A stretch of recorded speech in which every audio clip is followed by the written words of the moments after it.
नमस्कार मित्रांनो, मोहिनीज किचन डायरीजमध्ये तुम्हा सगळ्यांचं पुन्हा एकदा खूप खूप स्वागत करते। आज मी तुमच्यासाठी घेऊन आलेली आहे एक छान हिवाळ्यामध्ये बनवणारी स्पेशल रेसिपी। सध्या तर हिवाळ्यामध्ये तुरीच्या शेंगा खूप जास्त फेमस होतात आणि आपण सगळ्यांच्याच घरी ती तुरीच्या शेंगाची भाजी किंवा आमटी आपण बनवतो।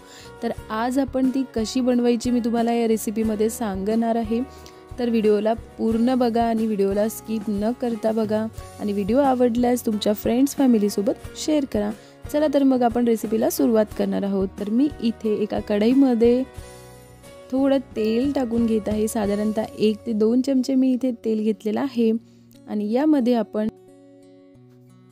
आपण तुरीचे दाणे भाजून घेणार आहोत। आपल्याला साधारणतः 2 ते 3 मिनिट हे दाणे भाजून घ्यायचे आहे छानपैकी। तर तुम्ही बघू शकता एकदम कमी गॅसवरती आपण दाणे भाजून घेणार आहोत। आता त्यामध्ये मी लसूणच्या पाकळ्या आणि सोबतच मी यामध्ये आले आणि हिरवी मिरची पण घालून घेणार आहे आणि त्याला पण आपल्याला असं छान भाजून घ्यायचं आहे 2 ते 3 मिनिट।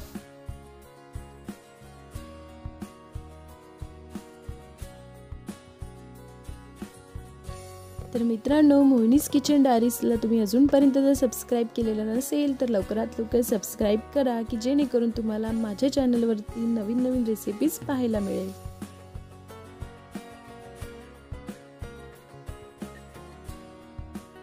तर आता आपले दाणे छान भाजून झालेले आहे, तर आपण त्याला मिक्सरमधून आता छानपैकी बारीक करून घेणार आहोत। तर तुम्ही बघू शकता मी इथे दाणे आणि आले लसूण त्याचसोबत हिरवी मिरची आपण छान बारीक करून घेतलेली आहे। त्यानंतर आपण किसलेले खोबरे हे कमी गॅसवरती भाजून घेणार आहोत। तर साधारणतः मी इथे 2 चमचे किसलेले खोबरे घेतलेले आहे आणि त्याला आपण अशा पद्धतीने भाजून घेत आहोत। त्यानंतर आपण त्याच कढईमध्ये तेल घालून घेणार आहोत आणि आता आपण ओल्या तुरीच्या दाण्याची भाजी करणार आहोत।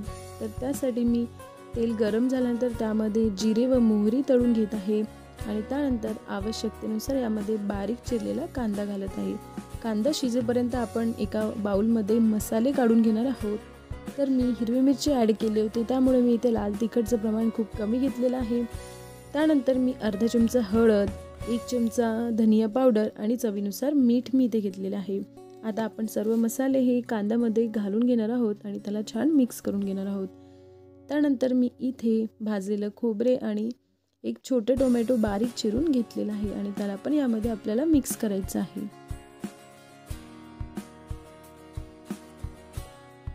तर हे सर्व मसाले छान शिजल्यानंतर आपण त्यामध्ये तुरीच्या दाण्याची पेस्ट घालून घेणार आहोत आणि त्याला छानपैकी मिक्स करून घ्यायचं आहे।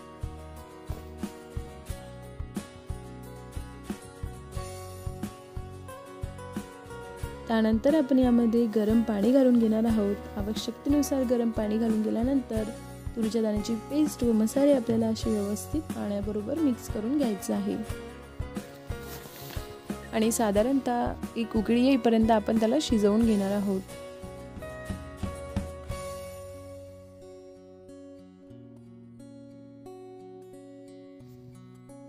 तर तुम्ही बघू शकता आपल्या भाजीला किती छान असं तेल सुटलेलं आहे।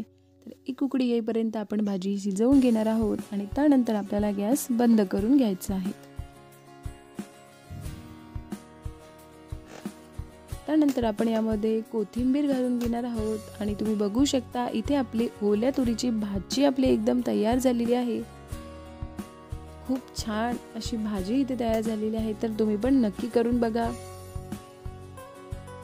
तर आता आपण एका प्लेटमध्ये ती भाजी काढून घेणार आहोत। तर मित्रांनो, तुम्ही बघू शकता खूप मस्त असा रंग आलेला आहे आणि चवीला पण खूप छान झालेली आहे, तर तुम्ही पण करून बघा।